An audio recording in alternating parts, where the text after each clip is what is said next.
Hi friend, ನಾವು ಇವತ್ತು fish fry ಮಾಡ್ತಾ ಇದ್ದೀನಿ. ಫಿಶ್ ಫ್ರೈ ಮಾಡೋದಕ್ಕೆ ನಾವು ಫಿಶ್ ಕಬಾಬ್ ಪೌಡರ್ ಒಂದು ಹಾಕ್ತಾ ಇದ್ದೀನಿ. ಇಲ್ಲಿ 1 kg ಇರ್ಬೋದು ಅಂತ ಅನ್ಕೋತಿದ್ದೀನಿ.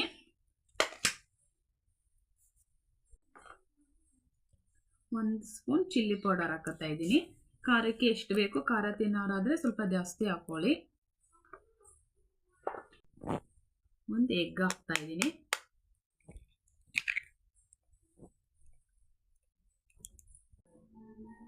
ಒಂದು ನಿಂಬೆಹಣ್ಣು ತಗೊಂಡಿದ್ದೀನಿ. ನಿಂಬೆನ ಹಿಂಡ್ಬಿಡ್ತೀನಿ ಇಲ್ಲಿಗೆ. ಇದಿಷ್ಟನ್ನು ಮಿಕ್ಸ್ ಮಾಡ್ಕೊಳ್ಳೋಣ. 2 ಸ್ಪೂನ್ ಮೈದಾ ಹಾಕೋತಾ ಇದ್ದೀನಿ. ಮೈದಾ ಹಾಕೊಂಡ್ರೆ ಸ್ವಲ್ಪ ಕ್ರಿಸ್ಪಿಯಾಗಿ ಬರುತ್ತೆ. 2 ಸ್ಪೂನ್ ಹಾಕೋತೀನಿ. ಈಗ ಸಾಲ್ಟ್ ಹಾಕ್ತಾ ಇದ್ದೀನಿ, ನೋಡ್ಕೊಂಡು ಹಾಕೊಳ್ಳಿ. ಮಿಕ್ಸ್ ಇದೆಲ್ಲ ನೀಟಾಗಿ ಮಿಕ್ಸ್ ಮಾಡ್ಕೊಳ್ಳೋಣ.